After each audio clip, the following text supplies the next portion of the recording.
Mortales, bienvenidos a su semanal Martes de Muertos. Yo soy Matilda Ávila, conocida como Matilda la Muerta, y esto es Muerte Curiosa. El día de hoy tenemos nuevamente como co-host a mi queridísimo Pugberto, que ya tiene Instagram, se llama @Pugibert. Por favor, síganlo, es el mejor co-host que cualquier persona con un podcast podría desear.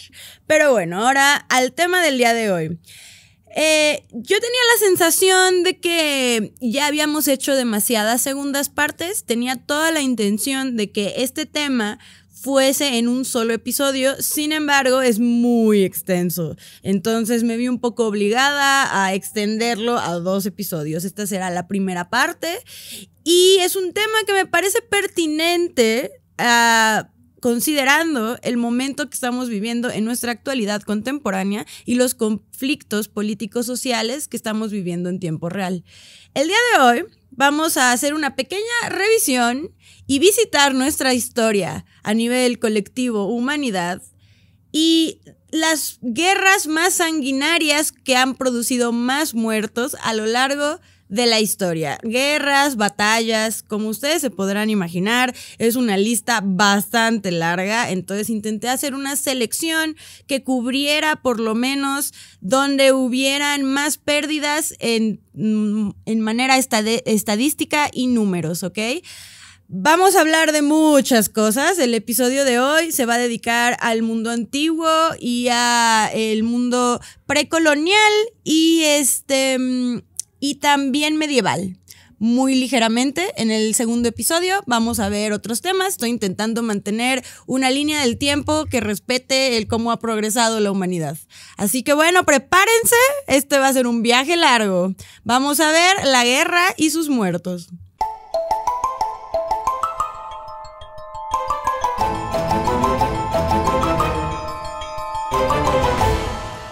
Creo que haría falta mencionar, porque recuerdo que hay personas que no me están viendo en YouTube y que me están escuchando por alguna de las múltiples plataformas de podcast en las que estamos. Quería nada más aclarar que Pugberto es un perrito que me está acompañando en set el día de hoy. Es nuestro co-host ocasional. Y bueno, no es un pug, pero tiene forma de pug. Entonces por eso le decimos Pugberto. Muy bien, mortales, pues ahora sí, a lo que venimos. Vamos a comenzar ahora sí que la primera guerra en nuestra lista del día de hoy es nada más y nada menos que la guerra de la dinastía Qin. Más que una guerra en sí, fue una serie de conflictos civiles desatados por el gobierno de Wang Mang. Amo ese nombre, que es el fundador de la dinastía Qin. Su inicio data del año 9 después de Cristo, cuando Wang Mang usurpó el trono de la dinastía Han.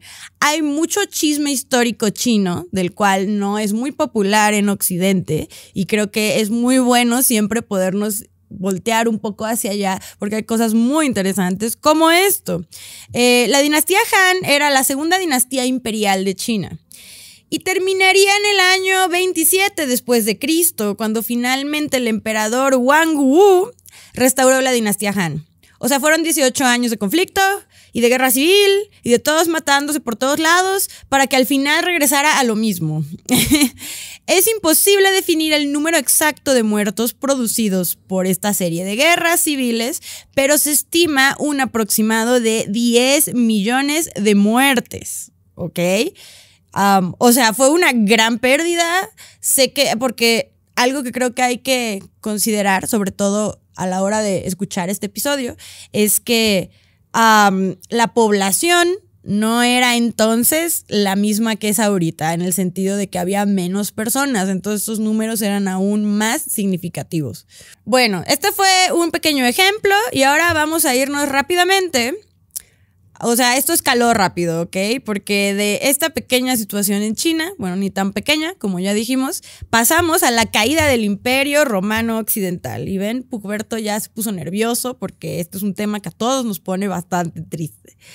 El fin de uno de los imperios más destacados de nuestra historia se dio por varios factores, incluidos la división del imperio el colapso económico, soldados constantemente cambiando de bandos. Recordemos que aquí el que manejaba la plata era el que manejaba los ejércitos. Era bien fácil, no sé si recuerden la serie de episodios que hicimos al inicio del podcast de la muerte de los emperadores, de la primera y segunda mitad del imperio. Y podemos ver cómo esto ya era un momento en el que todo era un poco un desastre. Había emperadores en todos lados, había varios, todos estaban peleándose entre sí a cada rato. De por sí, toda la historia del Imperio Romano, de inicio a fin, es una gran novela de mucha traición y muchas volteadas de bandera. Entonces, eso fue un factor importante. También la invasión de muchísimos pueblos bárbaros, como los visigodos, los godos, los ostrogodos, todos los godos que se les ocurran. Y sobre todo las invasiones de los hunos, más específicamente de Atila. Recordamos a Atila, ese señor también hizo muchas cosas.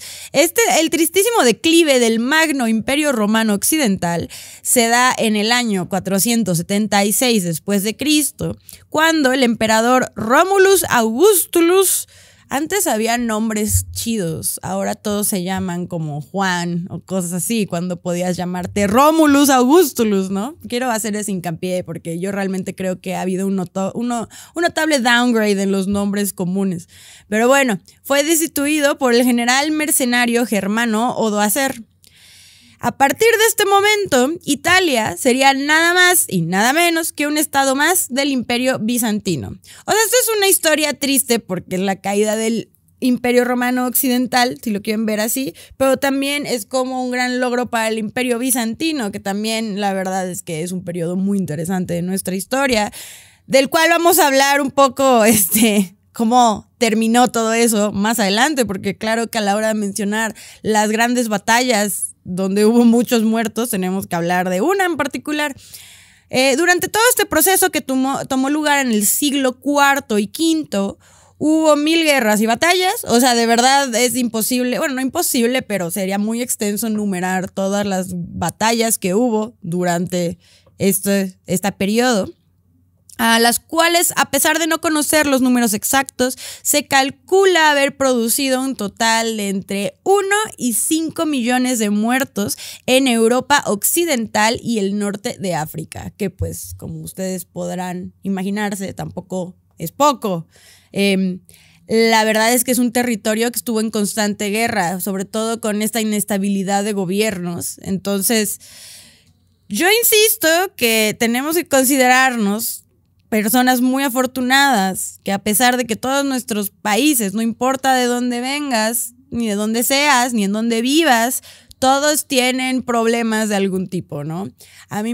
Yo sigo a mucho creador de contenido inglés y a mí me da un poco de risa, no sé si risa, esto es algo personal que les voy a compartir, pero últimamente, sobre todo del año pasado para acá, se han quejado mucho de su gobierno. Entiendo que varios están hartos de pagar impuestos para la monarquía, lo cual lo puedo entender. Con todo y que soy fan del chisme monárquico, yo creo que pues a mí no me gustaría que mis impuestos fueran a los bolsillos de estas personas que son bastante funables, ¿no? Pero a lo que voy con esto es que pues yo vivo en la Ciudad de México, en el país de México, donde claramente los problemas políticos sociales son abismalmente diferentes que en Reino Unido, ¿no? Por poner un ejemplo.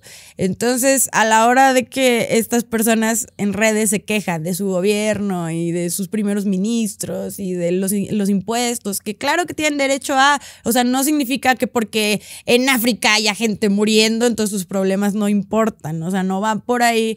Pero aquí, que vivimos un montón de cosas que ellos no tienen ni idea, pues no lo sé. O sea, uno que vive en tercer mundo / Latinoamérica y escucha a los primermundistas quejarse, siempre es muy interesante. Pero esto lo menciono porque a pesar de venir de Latinoamérica, tercer mundo, como le quieras decir, no vivimos en una guerra de momento. O sea, ya me dirán, ¿y qué hay de la guerra con el narco? Bueno, sí, todos tenemos nuestros problemas, pues, pero al final no es lo mismo que estar viviendo una guerra y una ocupación, y a pesar de nuestras infinidad de problemas y carencias, seguimos estando en una posición privilegiada. Y ahora quiero hacer este punto porque como voy a hablar de, ahorita podemos decir números, ¿no? 1 millón, 5 millones de personas, esto fue en el año 400 después de Cristo, es algo muy lejano, ¿no? Es algo así como de, bueno, ¿y a mí qué? Pero no quita que hayan sido personas, ¿no? Como tú y como yo, que nada más están intentando sobrevivir a este mundo que a veces puede ser tan hostil, ¿no? Sobre todo en ese entonces, donde había menos facilidades de todo tipo. Entonces, quiero que tengan eso en mente por todo lo que vamos a mencionar a continuación.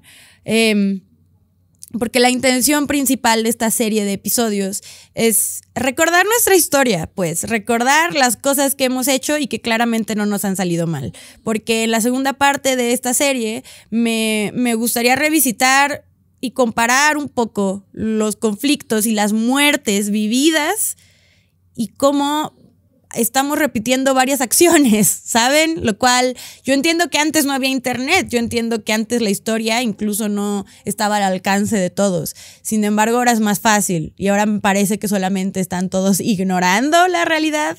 Pero bueno, hablaremos de eso más adelante en el siguiente episodio.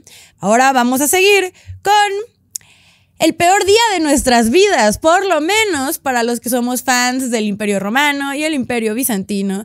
Y el peor día de nuestras vidas también fue un día muy icónico por cómo se dio todo. Y estoy hablando de la caída de Constantinopla, que a pesar de ser un conflicto que cambió la geografía del mundo, también hubo un nivel de bajas impresionante. O sea, los turcos no venían jugando. Fue un sitio de una ciudad bastante corto. Digo, aquí más adelante vamos a ver cuando sitiaron ciudades por meses. Y esto fue una cuestión de días. El final absoluto del Imperio Romano y la caída de la capital bizantina, que es Constantinopla, se la debemos a el Imperio Otomano, que cada día se hacía más y más poderoso bajo el mando del sultán Mehmed II. Si ustedes son de las personas como yo que de repente dicen, oh, ya tengo tantos años y no he logrado esto, ni esto, ni esto, y nos comparamos con XY persona, digo, yo es una de las partes más oscuras de mí. Yo a veces sufro mucho porque me autoexijo demasiado y siempre existe esto de, no importa si yo creo ser buena en algo, hay un niño de 10 años coreano que lo hace 1000 veces mejor que yo. Entonces, eso se los menciono porque nada más les quiero comentar que nuestro amigo Mehmed II tomó la impenetrable ciudad de Constantinopla en días a los 21 años de edad, ¿ok? ¿Tú has tomado una ciudad de ese calibre antes de los 30? No, yo tampoco. Entonces podemos llorar todos juntos. Sitió la ciudad y pocos días después tomó la capital del Imperio Bizantino en el año 1453. En aquel entonces, la población de la ciudad estaba entre las 50,000 personas y 100,000 personas. Y el total de muertos, contando a los soldados, sería un aproximado de 37,000 personas. O sea, no fueron 3 brothers, ¿saben? Y los muertos turcos fueron entre 10,000 y 20,000 soldados, pues. O sea, obviamente también tuvieron sus bajas, pero de que acabaron con gran parte de una ciudad entera, y a comparación sus bajas fueron mucho menores. Insisto, los turcos no estaban jugando. Yo creo que eran digo, el Imperio Otomano me parecía de los más brutales, más estratégicos, eran bastante brillantes. Y algo que a mí me gusta mucho de ellos es que tomaban muchas decisiones militares basadas en la astrología. O sea, no tanto así como de, ay, el dueño de esta ciudad es Virgo, entonces hay que hacer esto. O sea, no, sino que se analizaban mucho los movimientos planetarios y qué podía significar para el outcome de sus victorias. Eso tampoco es exclusivo del Imperio Otomano, era bastante común en varias culturas y es algo que me ha parecido siempre muy interesante. El emperador Constantino XI moriría en batalla, lo cual es otra cosa que me gustaría mencionar.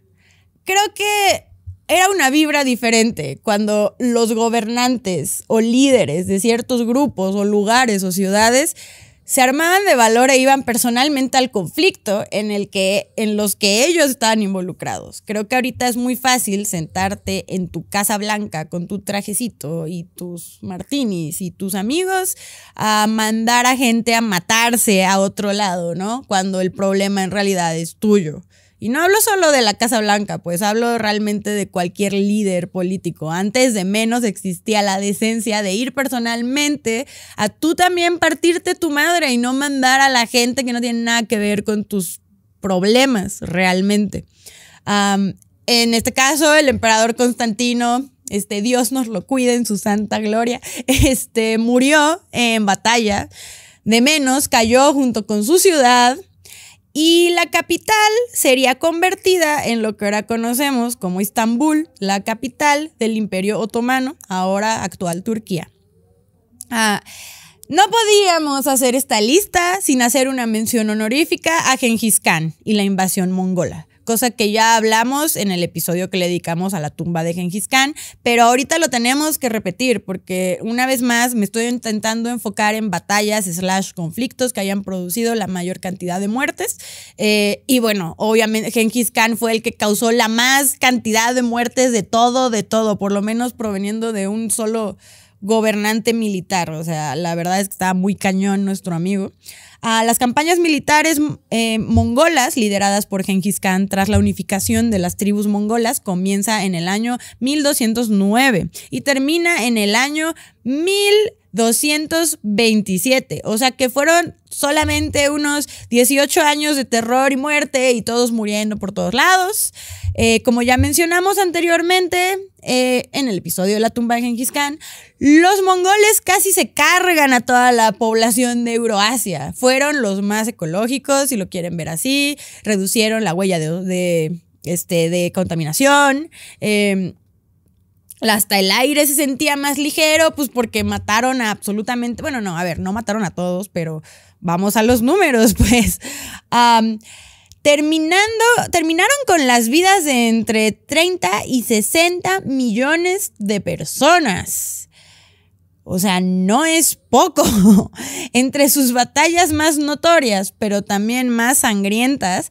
O sea, a ver, aquí vamos a hablar de una en particular que yo digo, es que de verdad, ¿a quién se le ocurre? O sea, si yo estoy ahí viviendo mi vida en el campo euroasiático y probablemente muriendo de frío y de repente sé que se aproximan los mongoles, me mato, supongo, o sea, me desvivo o no sé, es que no hay mucha otra opción. Lo más probable es que te iban... Cuando hablo de que mataron a entre 30 y 60 millones de personas, no hablo solamente de pues los que defendían las ciudades o lo que sea que estaban defendiendo, los militares, el ejército. Hablo también, esto incluye a los civiles, o sea, de verdad arrasaron con pueblos enteros, ciudades. Es más, ahorita vamos a hablar de un par de estas batallas, de las más notorias que bajo el régimen mongol. Por ejemplo, el sitio de Bagdad. Cuando sitiaron Bagdad, la batalla se llevó a cabo entre el 29 de enero y el 10 de febrero. La ciudad fue sitiada por un ejército de mongoles y armenios aliados conformados por... Estos son tropas, no personas. Son 150,000 tropas. Entonces, ya se imaginarán. Acabaron con toda la población de Bagdad en ese momento, que se estimaba haber sido unos 100,000 habitantes. O sea, simplemente desaparecieron a todos. Y ahora vamos a hablar de cuando sitiaron Gurganj, que el día de hoy es Uzbekistán. Era de las ciudades más ricas de Asia Central. Y aquí es cuando yo digo, bueno, es que también a este señor, o sea, creo que es de las peores decisiones que pudo tomar. Pero antes de que Gengis Khan quisiera ir y exterminar por completo la ciudad, quería, o sea, a ver, era de las ciudades más ricas, quería hacer negocios con ellos, ¿no? Mover dinero, o sea, no todo era matar, supongo, ¿no? Pero a la hora que Gengis Khan le manda a sus mensajeros diciéndole, oye, bro, nos gustaría mucho hacer comercio contigo, ¿no? Porque ya vemos que tienes unos números que nos interesan. Y el gobernante dijo, malditos mongoles que se la pasan matando a todos y no quiero tener nada que ver con ustedes. Y mata a los mensajeros de Gengis Khan. Lo cual él, naturalmente, no tomó nada bien, ¿no? O sea, uno no quiere despertarse una mañana para que te digan, ¿recuerda esos mensajeros que mandaste a hacer tratos de comercio? Bueno, ya no existen, los mataron porque les caes mal tú y todo lo que haces. Entonces, bueno, los resultados no fueron muy buenos. Yo no sé qué poderes mágicos creía este señor que poseía para hacer esto, o simplemente fue una cuestión de honor y de principios, lo cual sería más respetable, pero no hay manera de saberlo. Gengis Khan mandó a sitiar la ciudad en 1221 y, como era costumbre, exterminó a casi toda la población del lugar, apuntando a casi 1 millón de bajas. Y bueno, ya que terminando esta mención honorífica de los mongoles, que por supuesto que se dedicaron a terminar con la vida de muchísimas personas, en este caso, claro que había esclavitud y había prisioneros de guerra, pero sí eran como un poco lo mínimo. Aquí sí era arrasar con todo y no se tocaban el corazón por ningún civil, por no nada.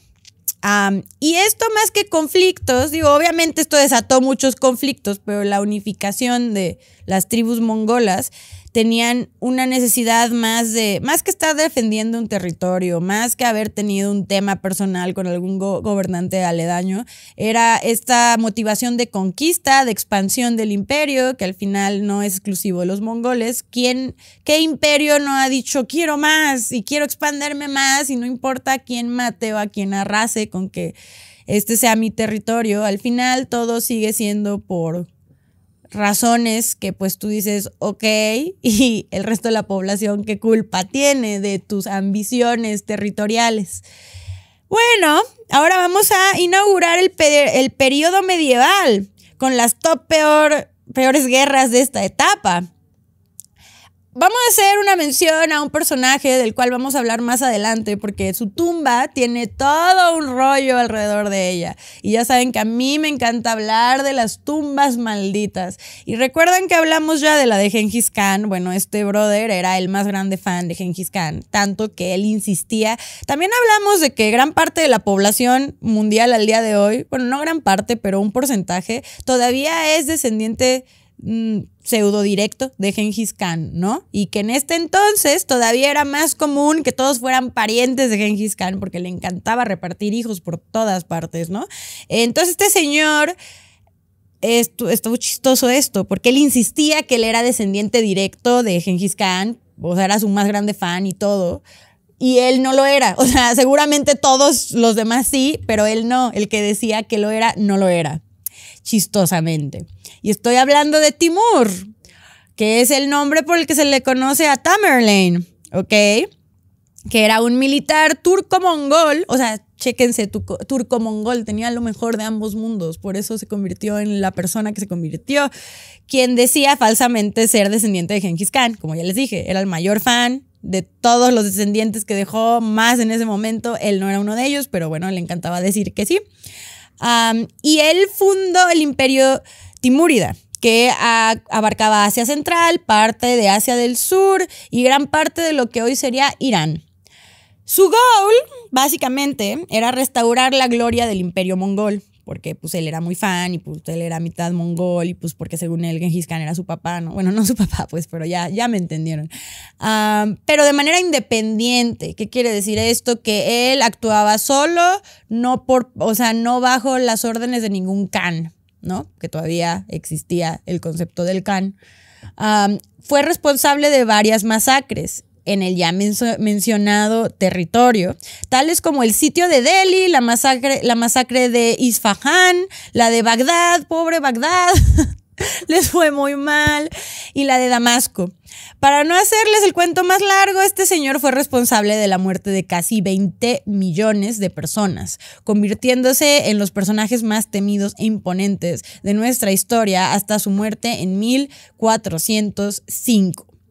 Este señor es un personaje bastante interesante que vamos a hablar más adelante, enfocándonos más en su tumba, porque insisto, él también tenía una maldición en su tumba, también su tumba es todo un rollo, entonces vamos a volver a hablar de este señor más adelante, además de que sí era todo un personaje, realmente se convirtió en un ser muy temido. Él también iba y arrasaba con poblaciones y lo hizo de manera muy rápida, o sea... yo creo, en mi criterio personal, que si tú quieres avanzar rápido, o sea, los que más rápido han querido avanzar por sus objetivos geográficos o de conquista, se han tocado menos el corazón, han pensado menos en los derechos porque al final se convirtió un poco en una carga, supongo, bajo sus estándares. Y bueno, esta serie de batallas y de guerras no podía seguir sin que eventualmente llegáramos a la famosa guerra de los 100 años. Como ustedes ya sabrán, este conflicto, que ni siquiera duró 100 años, duró un poquito más, duró 116 años, nos dio muchísimo chisme histórico, bastante, del que ya hemos hablado y seguro seguiremos hablando, porque ¿qué no pasó en esos 116 años? Además de la constante guerra y constantes conflictos. Y por cierto, o sea, era mayoritariamente entre Inglaterra y Francia, pero en algún momento se involucraron más personas, iban y salían, o sea, el problema era entre ellos de inicio, pero ya luego se involucraron más personas. Entonces, realmente, ¿qué no pasó en ese periodo de tiempo? O sea, a ver, 116 años. Hubo personas que toda su vida vivieron en guerra, toda su vida, nacieron y murieron. Y aparte en ese entonces te morías a los 30 años. Entonces, muchísimas personas no vieron un día de paz. Eso creo que también es importante verlo. Esto inició en 1337 y terminó en 1453. La versión corta del por qué inició este conflicto es un poco la misma de toda la vida. Un hombre de ego frágil y mentalidad alucin, apropiándose de cosas que no le pertenecen. No sé si le suene familiar, no sé si por ahí les recuerda algo o a alguien, y ni siquiera es una indirecta para alguien en particular. Creo que se nos pueden ocurrir como 10 personas. En este caso, lo que él imaginariamente quiso apropiarse de fue el trono de Francia. Cuando el rey Carlos IV de Francia muere, el rey Eduardo III de Inglaterra decide que Francia ahora es parte de Inglaterra. O sea, un día amaneció y dijo, como que les digo, estas personas despiertan en las mañanas y tienen ideas bien raras. Entonces este señor dijo, pues para mí es lógico que el trono de Francia sea mío también. ¿Por qué? Porque muchos ingleses tenemos muchas propiedades y somos dueños de grandes áreas terrestres en Francia. Y además, mi mamá era de Francia, es francesa. Entonces yo no veo cuál es el problema. Claramente, Francia, Inglaterra, we are the same. Ambos son mis reinos y ya, ¿para qué nos hacemos bolas, no? En su cabeza era muy lógico, pero obviamente los franceses dijeron, medícate loca, no va a suceder, y lo mandaron por un tubo. Fue una mandada de tubo de 116 años y gracias a esta pequeñísima situación, en este tiempo murieron alrededor de 2 y 3.5 millones de personas, entre ellas incluyendo personajes famosos. Bueno, entre cuántos reyes ingleses no vieron morir en esta guerra, pero quería mencionar a Juana de Arco. No hemos hablado de Juana de Arco en este podcast todavía, porque siento que es un tema que ya se ha hablado bastante. Sin embargo, creo que siempre es interesante volverlo a tocar. Hoy no será el día, pero quería darles nada más un pequeño highlight de ella. Fue parte de los que se dieron de baja durante este conflicto, justamente por llevar a los franceses a una victoria segura. O sea, ese fue su único crimen. Eso y de que le hablaba a Dios. Y pues la gente dijo, esto es muy esquizofrénico, ¿no? Hay que quemarla. Ese fue básicamente el resumen de la vida de Juana de Arco. Y para cerrar esta serie, o no esta serie, porque continuamos en el próximo episodio, de verdad, este es como un pequeño intro. Iba a ser un episodio súper extenso si abarcaba todos los conflictos que quería hablar. Entonces, por favor, stay with me. Creo que el próximo episodio es el que nos va a dar un poco más de... va a ser más enriquecedor a la hora de analizar nuestra situación actual. Con situación actual me refiero a los muchos conflictos que estamos viviendo ahorita y que tú y como yo, desde la comodidad de nuestra casa, estamos viviendo en una vida privilegiada. mientras hay genocidios contemporáneos que están sucediendo a vista plena de todos. Y es bastante impactante para personas como yo. Espero que para ti también y para todos los que tengamos un poco de humanidad. Pero para cerrar este episodio, tenemos que hablar de la colonización de las Américas. Ahora sí, vamos a hablar de un tema que es más cercano a casa, si eres de Latinoamérica.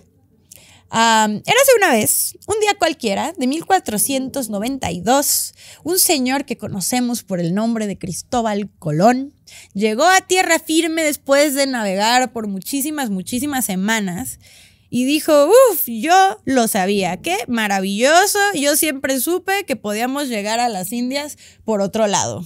Éxito. Poco sabía este señor que la tierra firme que había tocado muy poco tenía que ver con las Indias, porque en realidad, accidentalmente, había descubierto un nuevo continente. Que en realidad, ustedes déjenme en los comentarios, ya sea en Spotify, ya sea en YouTube, solamente, please, déjenme sus comentarios sobre ustedes qué creen, porque yo sí soy una fiel creyente que los vikingos llegaron al continente americano 1000 años antes, o sea, muchísimo antes, pero tal vez no les causó ningún interés o dijeron, ay, qué padre, y como que ellos estaban buscando saquear iglesias y aquí no había iglesias y dijo, bueno, no nos sirvió de mucho, bueno, bye.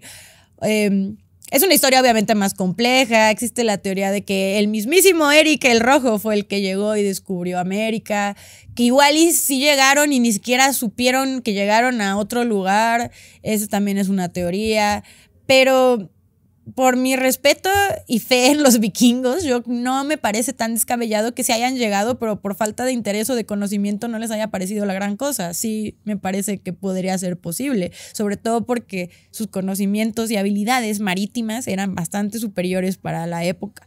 Pero bueno, es otro tema al que hablaremos después. Solo a veces me gusta desacreditar a Cristóbal Colón, porque yo sé que en los libros de la SEP, por lo menos cuando yo era joven, o sea, hace como 1000 años, te lo ponían como el mejor hombrecito del mundo y llegó con su sombrerito y su peinado de hongo y tú decías, ay, qué padre, descubrió mi continente. Pero ahora les traigo los recibos reales, porque sí, llegó y dijo, wow, esto no era donde quería llegar, creo que es un continente nuevo. Esto me va a hacer facturar muchísimo, pero para eso tengo que matar a todos. O sea, aquí vamos a eso, ¿verdad? El hombre hizo lo que cualquier persona haría a la hora de descubrir un nuevo continente o un nuevo lugar para el caso, que era justamente matar a todos, ¿no? O sea, en vez de decir, oye, explícame, ¿qué es esto? ¿Dónde vives? ¿Qué cultura más interesante? Sí existió eso, pero fue poco. Él se dedicó y no solamente me refiero a matar a todos de literalmente vamos y los exterminamos. Los europeos, en toda su historia, han traído enfermedades, realmente. Yo sé que todos son fans de echarle la culpa a múltiples animales, pero no, ha sido la gente. Y eran enfermedades que nunca antes se habían visto en América, en el continente americano. Entonces tú tenías a las miles de tribus viviendo su vida muy a gusto, y de repente llegan miles de enfermedades para las cuales tu sistema inmune no está preparado en lo más mínimo porque no tiene idea de qué es esto. Entonces muchísimas personas murieron de las solo enfermedades que trajeron, porque aparte en los barcos se daba mucho eso, porque si llegaba una persona enferma, estabas encerrado en un barco con toda la tripulación, usualmente se contagiaban todos también. No era, yo sé que en las películas zarpar y explorar los mares suena súper romántico, pero en la realidad no era tan así. Posiblemente te ibas a morir de una infección porque te clavaste una astilla. O sea, realmente no era nada divertido. Ibas a tener que beber ron, no porque te encantara la peda, sino porque no tenías acceso a agua potable. Entonces, no sé, muchas situaciones que tal vez no eran tan glamurosas como nos imaginarían. De hecho, la llegada de este señor luego trajo llegadas de otros señores también con sombreros y con cortes de honguito, se convertiría en el mayor colapso demográfico en la historia de la humanidad. A su llegada al Caribe era el hábitat del pueblo Taíno. Creo que se pronuncia así. Por favor, corríjanme si no. Yo, una vez más, antes de que me funen, yo no lo sé todo en el mundo. Hago lo que puedo, ¿vale? Los tayanos contaban con aproximadamente 1 millón de habitantes. felizmente habitantes en el Caribe, tranquilamente, sin que ningún güero llegara a molestar. No sé si ustedes, los que viven en colonias gentrificadas, se extrañan esos momentos de su vida. Hasta que llegaron los colonos, quienes reducirían la población a un 50%. Y el resto es historia, pues, porque, como les digo, después de este señor llegaron otros señores, pasó lo mismo, exploraron el resto de América, las enfermedades de verdad tuvieron mucho que ver. De hecho, ahorita vamos a hablar de la caída de Tenochtitlán, porque claro que tiene su highlight en esta lista de conflictos más mortales, pues, donde mucha gente murió, incluyendo civiles y demás. Hernán Cortés sitia la ciudad de Tenochtitlán el 26 de mayo de 1521. Creo que, yo como vivo en México, como que uno habla de esto y está muy normalizado que todos sepamos de qué estamos hablando. Entonces, discúlpenme si de repente lo hago así. Tenochtitlán era la capital del imperio, bueno, de los mexicas, pues, que es ahora la Ciudad de México. De hecho, era una ciudad que estaba construida sobre un lago. Ahorita nuestra misma Ciudad de México de repente es medio inestable porque sigue sin, o sea, el que ya sea una ciudad y ya hayan pasado 1000 años no quita que todo esté encima de un lago, un ex lago, ¿no? Entonces eran construcciones donde alrededor había 1000 canales, adaptaron el lago y la historia... Si me están escuchando en México, esta historia les va a parecer muy de flojera porque ya se la saben toda la vida, pero para los que no son de México, porque afortunadamente tenemos mortales que nos escuchan de otros lugares del mundo, pues se supone que cuando una águila se parara en un nopal iba a indicar que ahí se tenía que fundar la ciudad de los mexicas. Y entonces llegaron, vieron una águila parada en un nopal y dijeron, ¡oh, es una señal! Ah, sí, tenía que estar devorando una serpiente, ¿no? Entonces todo eso pasó, supuestamente, y dijeron, no, pues es aquí. Y ya, y ahora por eso es el escudo de nuestra bandera, etcétera, etcétera. Bueno, entonces ya, se fundó Tenochtitlán, perdón, todo muy padre. Llega Hernán Cortés y dice, no, yo ahora quiero esta ciudad, va a ser mía. La sitió el 26 de mayo de 1521 y la toma el 13 de agosto del mismo año. O sea, también fue un sitio de un rato. Tras la conquista de la capital, la población mexica se redujo de 20 millones a 1 millón. O sea, acabaron con casi todos. A ver, aquí hay varios factores. Esto no se hubiera podido lograr sin que otras tribus, bueno, no tribus, otras... los mexicas tenían muchos enemigos, pues. Solamente que no vieron the bigger picture, ¿sabes? Dijeron, vamos a aliarnos con los españoles porque estamos hartos de los mexicas, que son unos opresores, tenemos problemas. E incluso antes de que llegaran los europeos, aquí había muchos pedos y todos tenían problemas con todos y todos se agarraban de las greñas con todos. Pero el error fue pensar que los españoles los iban a beneficiar de alguna manera y que solo por cargarse a los mexicas no les iba a tocar a ellos eventualmente, ¿no? Cosa que sucedió aquí. Entonces no solo eran españoles, sino eran españoles, me parecen que eran tlaxcaltecas, o sea, hubo de todo. El recuento de un testigo de la caída de Tenochtitlán fue que el agua se tornaba roja por la sangre, el olor era insoportable y cabezas de niños flotaban en los canales. Porque esto se trata de que terminaron con absolutamente todos. Igual, les valió si fueras un niño, les valió si fueras un civil, les valió si fueras una mujer. Aquí otros factores importantes, vuelvo a mencionar las enfermedades, porque hubo un brote de viruela muy importante que a los indígenas les afectó muchísimo porque pues no tenían manera de tratar, ni de entender, ni de tratar. O sea, a ver, no eran ningunos ignorantes cuando se trataba de la medicina. Sin embargo, pues sí, cuando se trata de enfermedades que en tu vida habías visto, ¿no? O sea, entonces eso les dio bastantes bajas. Y también, a ver, los españoles traían armaduras, metalurgia, ¿no? Traían sus espadas y demás, cosa que no manejábamos en México en ese momento, ¿verdad? Pero tampoco nos quedamos atrás, o sea, las armas hechas de obsidiana, entre otras cosas. O sea, a ver, los guerreros mexicas tampoco eran unos nadaqueverientos que no sabían qué hacían, eran de los más brutales que existían. De hecho, tenían muchísimas posibilidades de ganar contra los españoles. Los mismos mexicas, porque a ver, tampoco eran toda la población de España, eran los que pudieron llegar en ese momento en sus barquitos. Y los mexicas tenían muchas posibilidades, solamente que pues, no les fue tan bien con las enfermedades. Eso no ayudó para nada.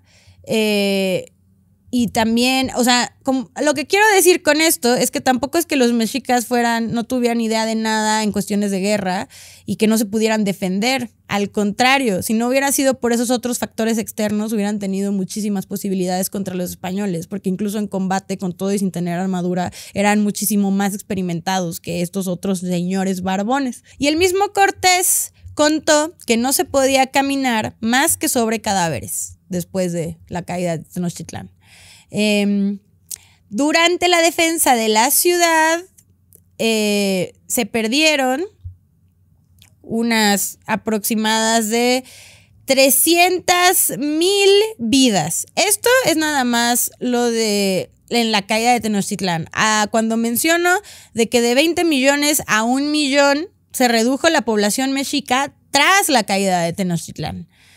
Entonces, yo siempre he considerado, esto es también una opinión muy personal, yo siempre he considerado que en México, Perú, Guatemala, incluso Argentina, sí existió un poco básicamente toda Sudamérica, a pesar de que llegaron los colonos y mataron a gran parte de la población y quisieron evangelizarlos a todos e imponer sus creencias, tradiciones, etcétera, sí existió el sincretismo cultural, ¿no? Por eso tenemos las tradiciones tan ricas que tenemos que vienen desde un pasado prehispánico, ¿no? Y no hablo solo por los mexicanos, sino por todos los que pertenecemos a Sudamérica, Pero ¿por qué me detengo solo en Centroamérica y Sudamérica? Porque los estadounidenses no hicieron eso. Había culturas súper ricas y súper interesantes.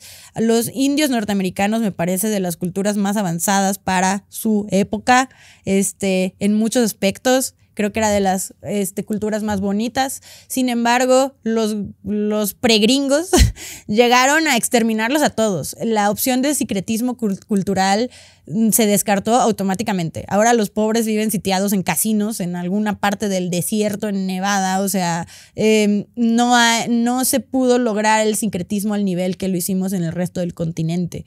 Eso es lo que yo creo que les da una carencia cultural notable. Al final, yo creo que uno de los orígenes de los problemas de Estados Unidos nace en la carencia de personalidad, en la carencia de cultura y en la carencia de identidad cultural por lo mismo, porque yo no estoy justificando al resto de los europeos que llegaron a matar a todos, no estoy diciendo que haya estado bien, sí, ni que hayan querido venir a imponer cosas. Sin embargo, sí hubo tanto resistencia como mezcla, mestizaje. O sea, al final se convirtió en una cultura propia que conserva las raíces prehispánicas en el resto del continente, más que en Estados Unidos y en Canadá. Todavía en Canadá, como que un porcentaje más que hayan respetado. Por eso llegas al aeropuerto no me acuerdo qué parte en Canadá, en Vancouver creo, y hay un tótem gigante y lo que ustedes quieran, todo eso muy padre, pero también es muy mínimo a comparación de cómo se desarrolló después la cultura en el resto de América, ¿verdad? Eso la verdad es que es una opinión personal, basada en hechos, pero es lo que yo opino. Por el día de hoy, Pugberto y yo nos despedimos de ustedes. Terminamos con este episodio que tal vez sea un poquito denso. Yo les pido por favor que se esperen al próximo episodio. La segunda parte para mí va a ser muy especial compartírselas. Vamos a tocar temas como obviamente la Primera y Segunda Guerra Mundial, que es imposible no hablar de ellas. O sea, hubo un antes y después en el mundo de estos dos conflictos. Vamos a hablar de la Guerra Civil Rusa. Vamos a mencionar a nuestro conocido Mao Zedong. Vamos a hablar de la guerra del Congo, vamos a hablar del conflicto actual en el Congo, porque vamos a hablar de eso, porque nadie habla de eso, entonces yo lo quiero hacer, y vamos a hablar de Ucrania y de Palestina. Entonces espero que este episodio les haya gustado, les haya entretenido, más que a Pugberto que se durmió, y nos vemos la próxima semana, con la continuación, para más análisis histórico sobre ¿Por qué nos estamos matando entre todos todo el tiempo siempre, verdad? Recuerden seguirnos en todas nuestras redes. Estamos en TikTok como Muerte Curiosa, Instagram también @muertecuriosa. Síganos estamos en varias plataformas de podcast, Apple Podcast, Podimo, Spotify. Si se pudieran suscribir a nuestro canal de YouTube, incluso si no nos escuchas por ahí, pero la verdad es que nos ayudarías muchísimo y yo se los agradecería mucho. Y bueno, antes de despedirme, en este episodio voy a leer algunas de las preguntas que ustedes me han hecho. Porque les dije, llevo como 3 episodios diciéndoles que vamos a continuar con esta dinámica, entonces vamos a darle. Muy bien, vamos a iniciar con las preguntas que me dejaron en la caja de preguntas de Instagram, que voy a seguir haciendo esto. Entonces, por favor, si tienen una duda y quieren que se las responda en uno de los episodios, escríbanme por ahí. Ya saben que si no quieren que mencione su username, por favor, pongan mensaje anónimo, ¿vale? Ferger Melo me pregunta, ¿cuál consideras que era la forma más curiosa de morir en la época victoriana? Es una pregunta muy difícil, porque literalmente todo te mataba, todo era raro, pues. O sea, no sé, yo siento que el simple hecho de que la gente se cayera de las escaleras porque querían ahorrar territorio de construcción y hacían las casas demasiado estrechas como para que en una cuadra cupieran más. Entonces las escaleras estaban mal hechas, entonces te caías y te morías a cada rato. Esa puede ser una. Supongo que cuando se te incendiaba el árbol de Navidad por poner velas, no sé, es que la verdad es bastante extenso todo esto. Supongo que la de la escalera, siempre me pareció chistoso que hubiera un tema con que la gente joven, o sea, no viejitos que no pudieran caminar, sino todo el mundo se cayera cada rato por las escaleras. Yo soy una persona muy torpe que se suele caer por las escaleras, ni siquiera tan seguido. Y cuando descubrí que era por eso, que simplemente querían hacer casas muy, muy, muy estrechas, y entonces las escaleras las metían como podían, eso estaba chistoso. Luego, Gabriel Hernández Pa me pregunta, ¿cómo está Levi? Levi es mi hijo, o sea, mi gato. Está muy bien, es cada día más guapo. Gracias por preguntar. Alogura me pregunta, ¿cuál es tu método de estudio o cómo le haces para retener tanta información y aprender tanto? ¿Cómo le hago para retener tanta información? No tengo idea. Como que, si le soy muy sincera, se almacena en mi cabeza y cuando la necesito no me acuerdo. Pero cuando estoy en medio de una plática con alguien me acuerdo, entonces saco datos que nadie pidió. Eso me pasa mucho, pero mi método de estudio... Pues tomo muchísimas notas, o sea, busco libros, busco artículos, busco todo y tomo muchas notas y usualmente cuando lees un artículo, aunque sea de una fuente respaldada, tienes que como que, no sé si te dice, tal persona murió en tal día, de tal manera, tienes que buscar a ver de qué murió esta persona, realmente fue este día, o sea, de una fuente de información te salen otras 1000 dudas, entonces lo único que hago es hacer muchas notas.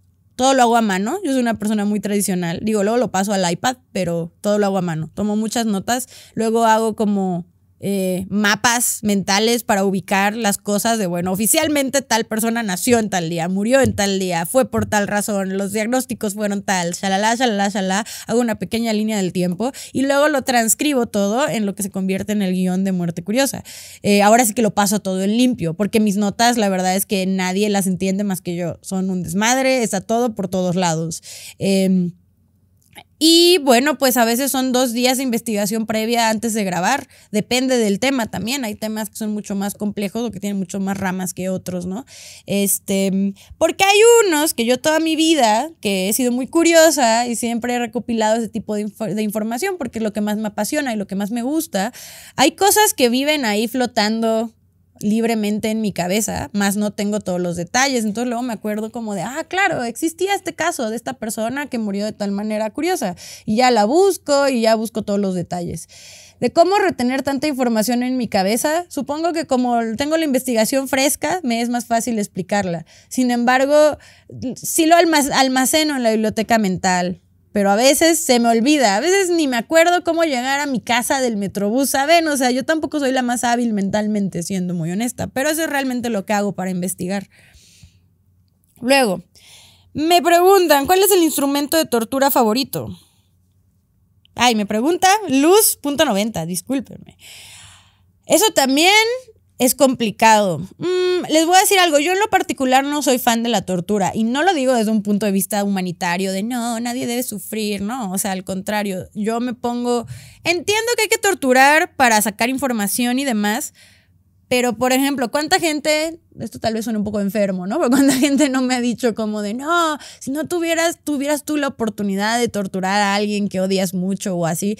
No, yo sería más como Jason y Michael Myers. Yo prefiero ese tipo de slashers que solamente van y te matan y ya, y no te hacen la plática, no se quedan platicando contigo. Eso a mí me parecía una pérdida de tiempo. Entonces por eso no soy tan fan de la tortura, la considero una pérdida de tiempo, pero para el caso, yo creo que si ya nos vamos a poner exquisitos, y de verdad les juro por Dios que no es por el rollo vampírico, pero yo sí empalaría gente. ¿Por qué? Porque es demasiado doloroso y puede durar un rato, ¿sabes? Entonces, pues, si este señor, Vlad el Empalador, realmente se sentaba a desayunar mientras veía cómo los empalados estaban ahogándose por su vida en el patio, es algo que yo tal vez sí haría. O sea, creo que no es un instrumento, supongo que es mi método de tortura favorita. La pera de hierro no creo que sea mi instrumento de tortura favorito, sin embargo sería el que más miedo me daría. No me hubiera gustado ser ninguna de las personas que pasaron por ahí, la verdad. Luego, Anónimo me pregunta si existen los dinofantasmas. Eso es una pregunta que me gustaría explorar más allá. Y no solamente de los dinosaurios, sino de los animales. ¿Qué hay de los animales fantasmas? Se habla mucho de la gente fantasma y lo que uno hace cuando es un fantasma y lo que pasa con los fantasmas, pero ¿qué de los animales? Digo, sí he escuchado anécdotas de perritos y de gatitos, sobre todo de gatos, que se convierten en fantasmas, como avistamientos o experiencias extrañas. Y de los dinosaurios, bueno, la respuesta a esto es no lo sé, no tengo manera de saber si existen los dinofantasmas, pero dentro de mí espero que sí, me encantaría que sí, y creo que aunque suene como una pregunta chistosa, realmente te deja mucho que pensar. Luego, es.avls me pregunta, hola, una sugerencia de qué murió quién, sobre personajes históricos de México y sus tumbas. Sí, próximamente uno de esos, porque me pareció una excelente idea. Cuando haga este episodio, quiero que todos recordemos a @es.avls, porque ella dio la idea y creo que es una excelente idea, sobre todo porque el otro día estaba intentando convencer a alguien de que Benito Juárez no era tan excelente persona y tuve que ponerme a buscar mucho sobre su vida, y luego recordé este chisme que existe de que tuvieron que romperle las rodillas a Porfirio Díaz cuando lo trasladaron de un cementerio al otro en París, cosa que yo toda la vida pensé que era real porque supuestamente el hombre era muy alto, pero todo eso es falso. No pasó. El hombre ni era tan alto, ni le rompieron las rodillas. Creo que va a ser muy interesante cuando hablemos de todo esto. Justo el otro día estaba preguntando lo mismo, entonces claro que se viene un episodio de eso. Y luego, Sully's Mind, quien siempre nos pregunta cosas, saludos.